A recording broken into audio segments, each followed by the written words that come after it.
আমার স্বামী যে বিবাহিত, তার যে আগে একটা বউ ছিল সে কথা আমি জানতাম না। আমার স্বামীর সাথে আমার সাথে ফোনে পরিচয়। আমার বাবার বাড়ি এবং তার বাবার বাড়ি অনেক দূর। কিভাবে আমি জানবো বলেন? সে আমাকে এমনভাবে ভালোবাসার কথা বলছে যে সে আমার জন্য পুরো পাগল। আমি আমার পরিবারের কথা চিন্তা না করে তার হাতটা ধরে তার কাছে আমি পালাই আসি এবং সে আলাদা একটা বাসা রাখে আমাকে আমার শ্বশুরবাড়ি না নিয়ে। একটা মাস সে আলাদা একটা বাসা রাখে, সেইখানে আমি থাকি। খুব সুন্দর সুখে শান্তিতেই বসবাস করতেছিলাম। কিন্তু একটা সময় মনে হইলো যে না, আমি তো আমার শ্বশুরবাড়ি যাওয়া উচিত, আমার দেখা উচিত, যাওয়া উচিত, জানা উচিত। আমি তো কারোর সাথেই আমার কোনো পরিচয় নাই। তাহলে আমার বরকে বললাম যে তুমি আমাকে আমার শ্বশুরবাড়ি নিয়ে চলো, তোমার আব্বু আম্মুর সাথে পরিচয় করায় দাও, নিয়ে চলো, কথা বলাই দাও।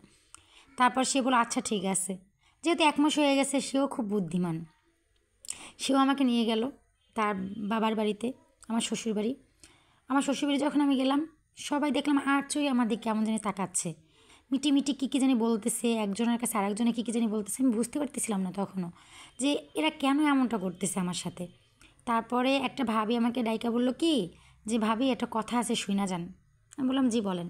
যে আপনাদের মতন মেয়েরা এরকমটাই করে, মানুষের সংসার ভাঙে। আমি তখন পুরো আকাশ থেকে পড়লাম। কেন এমনটা বলল? ভাবি কেন এমনটা বললেন আপনি? তখন বলল কেন আপনি জানেন না আপনার বরের আগে একটা বউ আছে, সেই ঘরে একটা বাচ্চাও আছে। আমি তখন আবার আকাশ থেকে পড়লাম। না তো ভাবি, আমি তো জানি না। তখন আমি তাকে আর কোনো কিছু না বইলা বললাম আচ্ছা ঠিক আছে ভাবি, আমি বাসায় যাই, আমার কাজ আছে বইলা আমি আমার বরের কাছে চলে আসলাম। আয়শা বললাম তুমি আমাকে কেন এরকমটা করলা, আমার কাছে কেন তুমি গোপনীয়তা রাখলা, কেন আমাকে তুমি ঠকাইলা, কেন বললা না যে তোমার আগে একটা বউ আছে, তুমি বিবাহিত, সেখানে তোমার বাচ্চাও আছে। সে তখন আমাকে বলল যে তুমি কি বললে কি আমার কাছে আসতা, আমি তো তোমাকে অনেক ভালোবেসে ফেলাইছি, এর জন্য বলি নাই। তখন আমি বললাম যে কেন তুমি আমাকে বলো নাই, কেন তুমি সংসারটা শুধু শুধু নষ্ট করছো, সেই মেয়েটার জীবনটাও নষ্ট করছো, আমার জীবনটাও কেন নষ্ট করলাম?